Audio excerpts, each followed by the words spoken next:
Hello there. Multiple felon gone north Calabasas here. Got something a little bit different for you.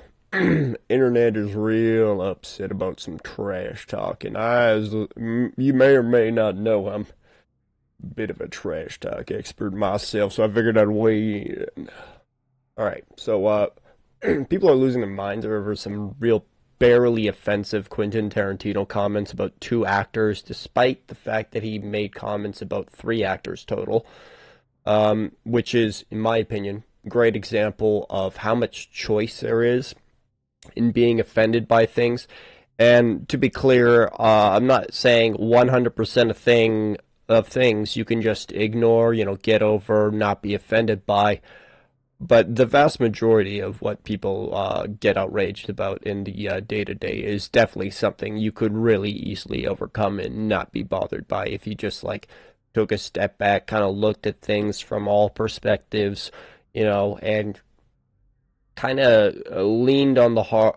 You guys, a lot of people lean hard on getting offended and looking for reasons to be offended and be upset, which is the exact opposite mentality that you should have. Anyways, so let's get to the quotes that people are upset about. First quote is Quentin's saying, "I ain't right, there will be blunt higher, but the flaws Paul Dano is weak sauce. He's the weak sister. And I don't care for Matthew Lillard." I don't know why I made him whatever voice that was, but I did that. So that's done. And he also and the amusing part, and that's it.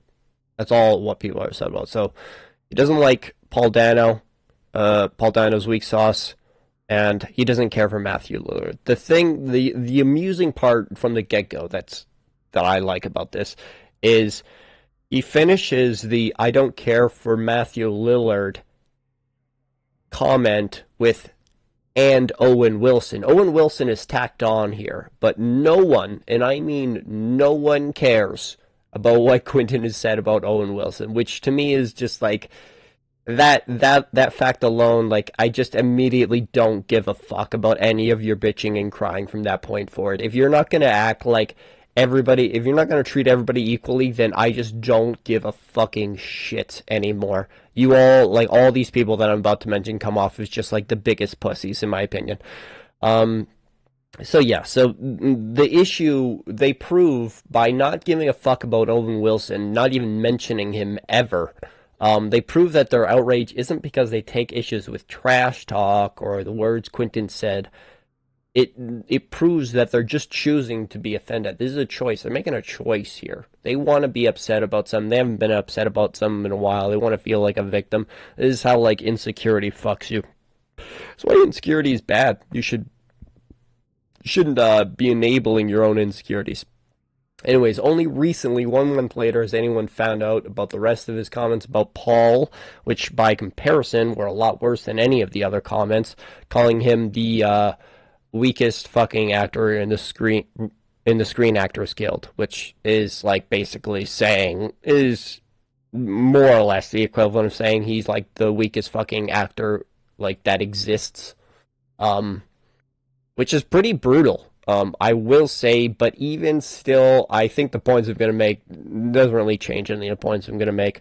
And also, I feel like I cannot stress this enough. All the people that I'm about to mention didn't have any idea about this weakest fucking actor comment. They're only upset about the weak sauce and the don't care for comments. All right, so for me personally, people are talking about Paul Dano, and a lot of people mention his performance in There Will Be Blood. Now, this is for me, myself, and I, after watching, what was it, Gangs of New York. I refuse to watch any movie with Daniel Day-Lewis in it because this dumb, fucking, stupid piece of shit can't deliver a realistic performance to save his fucking goddamn life. He's a stage actor, and he's completely incapable of moving his mouth and face in a realistic way that any human being on Earth does. Got an example for you. Sevens, there will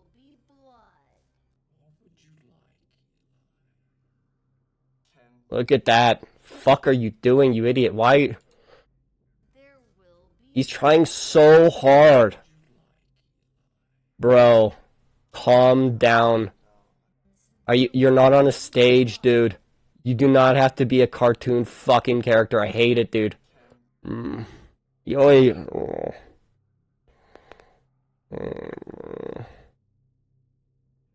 He's always doing that with his face, dude. It's the fucking same thing in every fucking performance. And, like, look, if he was trying to be a fucking, someone, like, some obnoxious character from a Japanese anime, then fuck yeah, he's nailing it, dude. If he's trying to be fucking the Joker from those latest Batman trilogy, then yeah. If he's trying to do Ledger's Joker, fucking Daniel Day-Lewis is doing a fantastic job. If he's trying to be believable in any fucking way, you've got to be fucking kidding me. Please don't make me laugh. Get him the fuck off my fucking screen.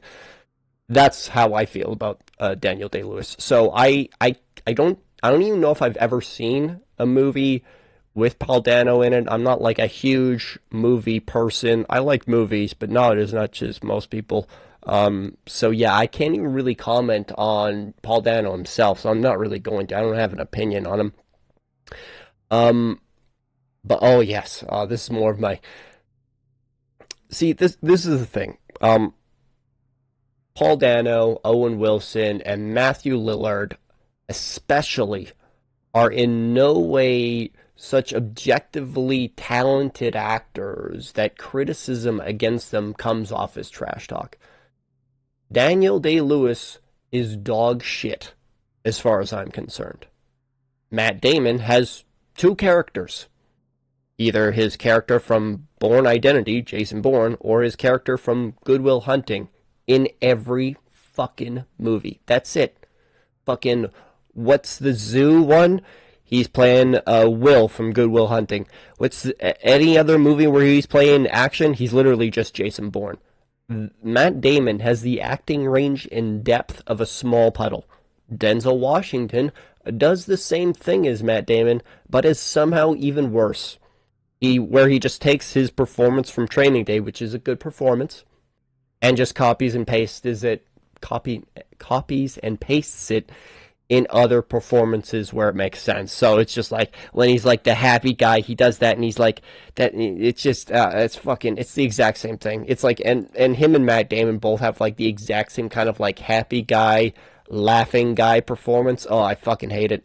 If you've seen Training Day, you've seen the entirety of Denzel Washington's acting range. He does not. There's nothing in other movies that he does that is better or superior or more interesting in any way whatsoever to what he does in Training Day. And then there's Brie Larson, who is so bad. If you like her, I question your taste in movies.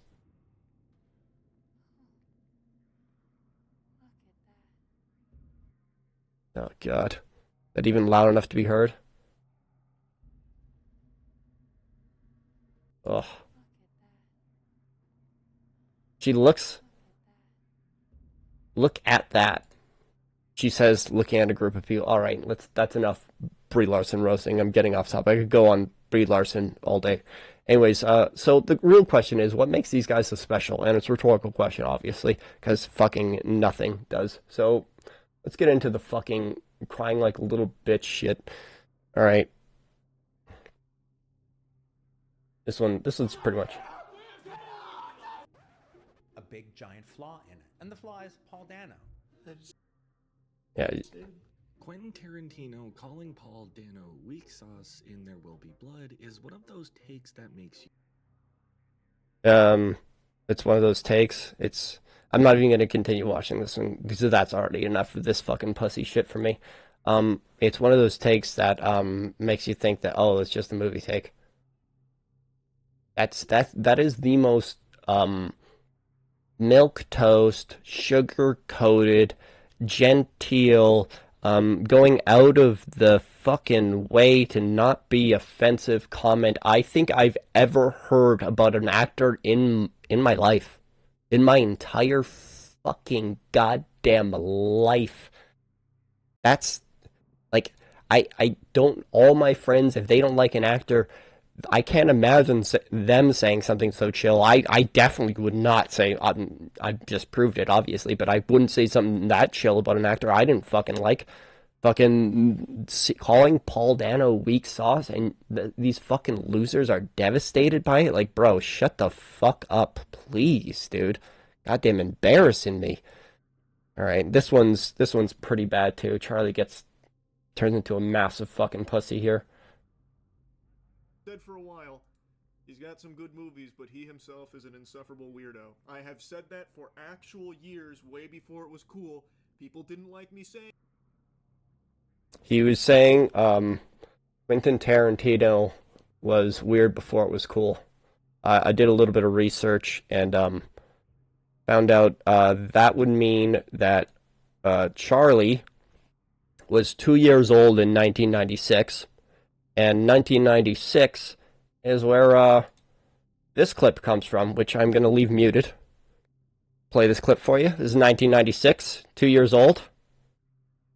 Do you think Charlie even know what the word weird was when he was 2?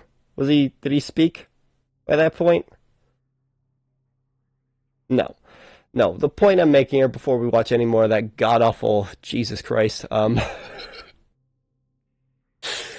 I literally, since this movie has 1996 has been when people have been calling Quentin Tarantino weird, and when people have been roasting Quentin Tarantino. Making fun of Quentin Tarantino has been an extremely common thing since then, at the very, very least. And I didn't even watch, I was super young too. I'm not a hell of a lot older than Charlie, but still. So yeah, this is basically where I was going to end this whole thing, this video. But then I came across what I would describe as one of the most, an article that is such an obvious reflection of insecurity and mental illness with the person writing the article, that I became increasingly baffled with the lack of self-awareness. Like, there's a part of me that was like wondering, is this a parody? It's that bad. This article that I'm about to talk about is a great example of how extreme insecurity and a victim complex looks like. I believe that grammar isn't great, whatever. It's also perfect for the point I was going to end the video with, which is that when you make a choice to get offended, and again, I want to reiterate, not 100% of what people get offended by or what you get offended by is something you can control or what you have a choice in. But the majority of it is, all right? The point is, 100% of the people who are reacting to Quentin's comments are choosing to be offended. This is their choice.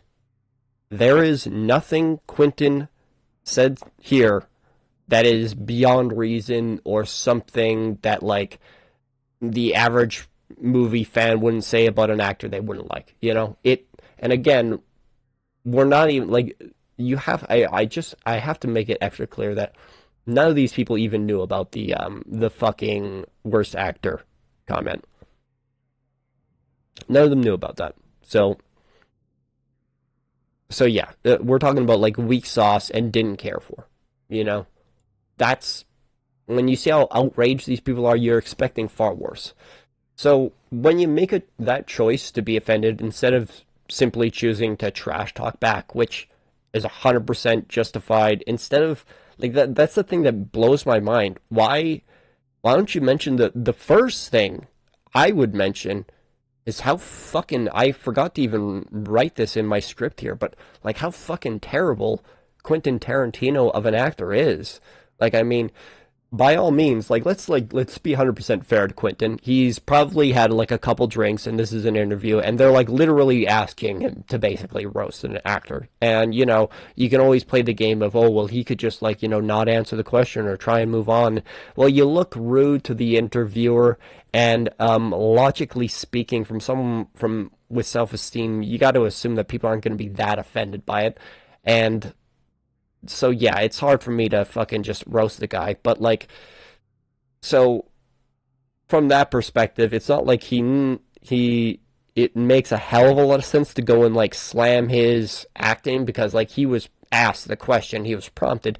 At the same time, if we're talking shit here, which, you know, I think it's totally fair to assume Quentin is talking shit, mention his fucking acting.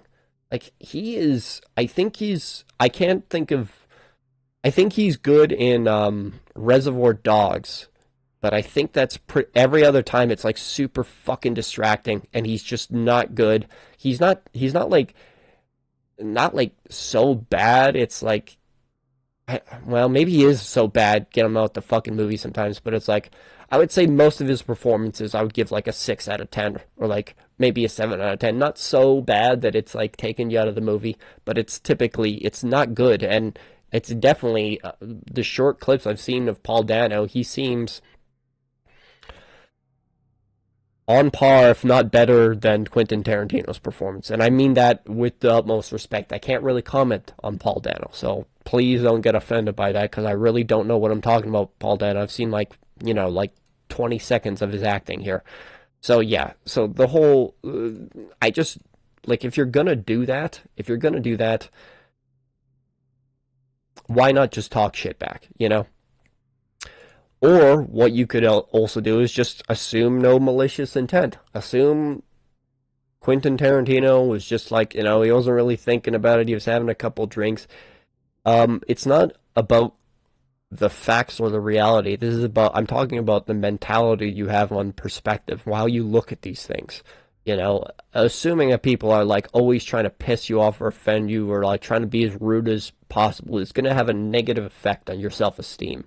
It's good for your mental health to assume that people like Quentin Tarantino aren't trying to piss you off, aren't trying to offend you, aren't trying to like fucking just roast Paul Dano, you know?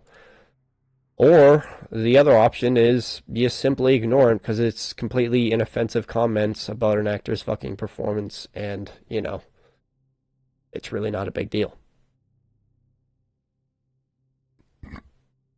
So when you do these things, when you choose to be offended, you're doing two things at once. One, you're eroding away your own self-esteem.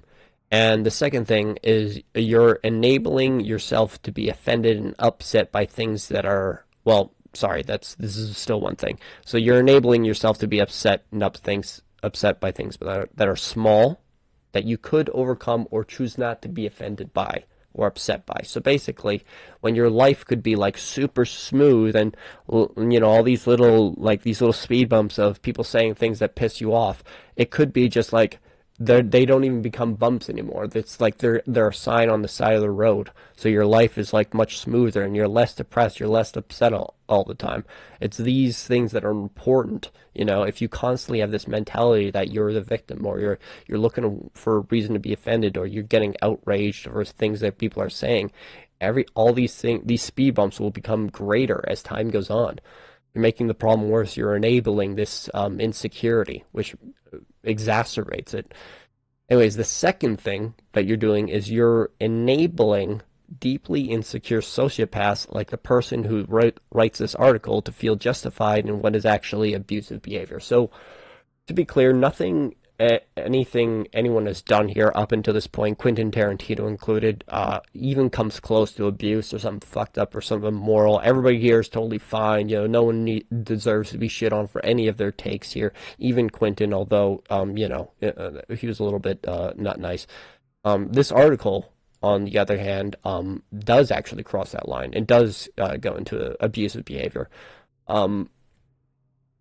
Sociopaths, like the person who wrote this article, rely on people getting offended over small things to then justify their abuse. So it's basically, they look for what is groups of people or whatever it is, an individual that becomes socially acceptable to be abusive towards. So, we're canceling a lot of, like, a sociopath 100% loves cancel culture and loves that justification. Oh, now I can, you know, send this individual all kinds of like threats and hate and whatever. You know, this is how sociopaths work, and this is how the person who wrote this Daily Mail article reacts. Thanks. All right. So this is, despite the fact that this was December 8, 2025. So this is right when the Paul Dano comments. This is like right after the podcast or whatever. Really, this is this is relevant. Okay, this is time relevant. This is recent. The first thing this sociopath mentions is Tarantino slammed for admitting to strangling and spitting on Uma Thurman in resurface interview. I don't even need to break down how sociopathic this title is, but I'll get into the rest of the sociopathic shit in a minute. But why would you bring up something that happened 8 years ago? Sorry, something that was revealed 8 years ago. Something that actually happened over 23 years ago. Why didn't you do that? Why did you do that? It's because the person who wrote this article is a sociopath with a victim complex who thinks that they're going to successfully cancel Quentin Tarantino. This entire article is a sociopath's dog whistle. This person needs to not be employed anymore. This is the kind of person, this is the current state of journalism. This is disgusting. And now Quentin Tarantino is in the firing line once again after social media users dug out his disturbing 2018 interview in which he defended his choice to strangle Uma Thurman during takes of Kill Bill. Wow. His choice. Attempting to manipulate the reading audience because they know how it'd look if they said, after I dug out. Objectively speaking, no way in fuck did this person get this information from social media users. They found it themselves. They dug it up themselves. Nice try at this lie, you stupid piece of shit. This is called a sociopathic manipulation tactic. It's attempting to shift the responsibility and blame.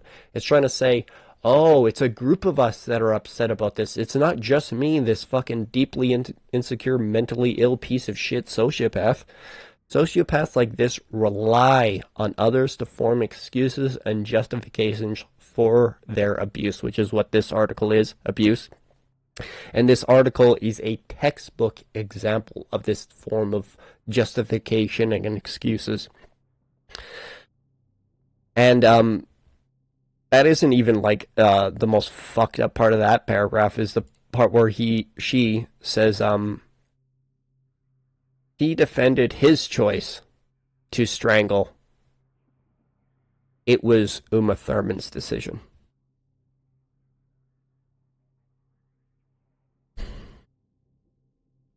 Imagine lying about that, dude. And that isn't even the only sociopathic. Oh wait, no, did I already? No, I didn't get this. That's like what, 3 examples of sociopathic behavior in this one thing. The use of the word disturbing. There's nothing short of using the word disturbing is nothing short of an insane exaggeration to describe a scene where Uma asked Quentin to be the one to choke her.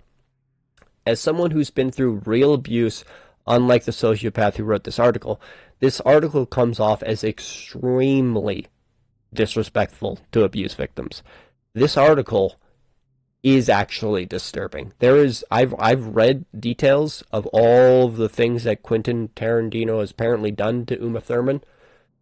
Objectively speaking, none of it's abuse, none of it is disturbing, none of it is even like abnormal movie making. It's all stuff like you think that's bad, you should see how if this woman thinks this is bad, what are they, stunt actors? Oh, brutal. They have infinitely far harder than being spit on by a director and with their own consent, and then asking someone to choke them because you know as an actor it won't be believable unless you're actually getting choked.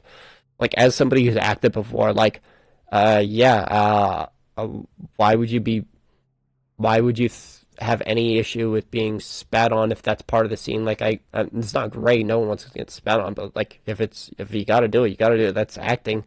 And then as an actor, well, not an actor, as somebody who's acted, I can 100% understand wanting to actually be choked, because as long as they're not like, like trying to murder you, it's not going to be that uncomfortable or that painful, and it'll make the scene more believable. So why not go for it? It's like it's wild that this sociopath is so deluded. Anyways, what do we got next? Yeah, so this is just talking about the spit or whatever. Turning his attention to why he decided to strangle Thurman. You mean when Uma asked to be choked, is what you meant to say there. Tarantino claimed that she had actually suggested the move. See, is that interesting? All right, well, let's get the first sentence out of the way. So, he decided, when someone asks you to do something, that means you consented to it. Not that you decided to do it. No one talks this way. This is only how sociopaths talk. And the thing that's wild about these two sentences is not only is it obviously misandrist, as you're well, I'll get into it in a second, but it's misogynist as well. So this is the typical sociopath thing where they are both sexist towards men and women in very, very different ways, but it's just no self-awareness either. First of all, misandry, it's an attempt at demonizing and completely and totally twisting reality in a wildly diluted attempt to cancel Quentin, all of which is exclusive to men. Like, we don't cancel women, we don't demonize women. And then there's the misogyny, where apparently Uma Thurman isn't an adult woman, and when she asked a man to do something, the man actually did that thing entirely by his own decision, and he's the only one who can take credit for it, because misogynists like this can't tell the difference between adult women and children. Quentin Tarantino claimed that she had actually suggested the move. That is one of the most sociopathic attempts at manipulation I think I've ever seen in my life, and it's almost like this reads like a comedy skit. Like, this is the kind of shit that I would like write a sociopath like this, and I would question whether or not it's believable. It's a weird way of wording Uma Thurman asked Quentin to choke her. Weird way of wording that. It's almost as if this is a sociopath who's desperate to make it look like Quentin just chokes women behind the scenes for fun, and Uma is a victim of abuse. But surely, no one would be that mentally ill, sociopathic, and delusional. This is probably my favorite part. This is my favorite part about the article.